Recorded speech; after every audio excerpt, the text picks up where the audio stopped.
So today on set with Meghan, I have Bronwen. Bronwen, tell us a bit about yourself and what makes Bronwen who she is. So I was a chartered accountant. I went that kind of route from high school. But recently, over the last 9 months, I've kind of started this digital journey, and now I run my own digital marketing agency, and I operate as a business coach to entrepreneurs and to small businesses. So that's pretty much what I'm doing, exploring digital. Great. So when we talk about exploring digital, we look at digital marketing.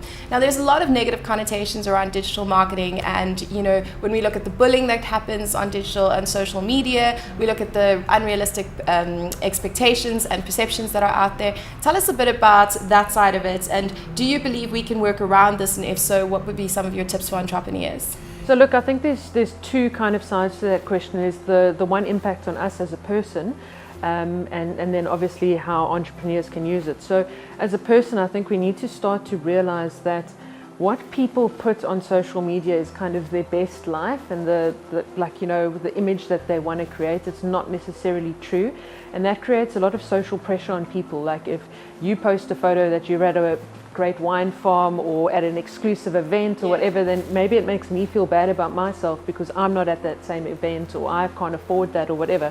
And I think that creates a lot of pressure on a person. So as individuals, I think we need to take a step back from social media and kind of realize that people are putting their best lives on there. It's not necessarily their true lives. And as entrepreneurs, I think that it's something that we need to start using and harnessing to grow our businesses and to grow our personal brands, so that we can start to grow our businesses and use it that way, to use it a lot more positively than that peer pressure kind of status that we almost attach to social media.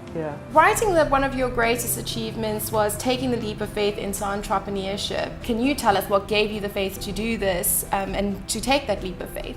So at the time when I took the leap, I didn't realize I was going to take the leap. I resigned on a whim at the time, and it was something that I'd had this feeling inside of me that I was being undervalued or kind of underappreciated, and that I could do more than what I was doing, and I wanted to impact more. I've always been very driven by change and very, very driven by how you can influence people and grow people in society, and I didn't feel that I was doing that in my job. So that was one part of it, and a very big part of it was that feeling of value, and do I feel valued in the way that I want to. And I think that that's a great thing, that entrepreneurs can start to ask themselves the question of, do they feel that they can give more value somewhere else, or is where they are now the maximum amount of value that they can kind of offer? And I think that that's a great way to kind of decide, are you ready for it? How you do it, there's the leap of faith, which is crazy. Like a jump of faith. What's that saying? An entrepreneur jumps off a cliff and builds a plane on the way down. That's kind of what I did, and that works differently for different people. Like, I love not knowing what tomorrow is going to bring. I love that kind of thing, where other people like a lot more structure. They like a lot more, they've got their 6 months savings and they can work with that. That, I think, really depends on the person. I think you just need to know what kind of risks there are, and how you can make the best of you as a person and your personality to make your entrepreneurship journey kind of work for you.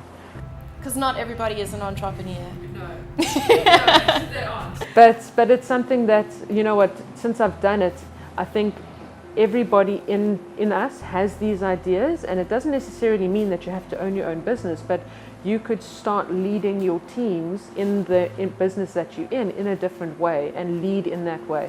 I think entrepreneurship is just a different type of leadership, but you can still do that and influence people as being an employee or being an entrepreneur, just in different ways.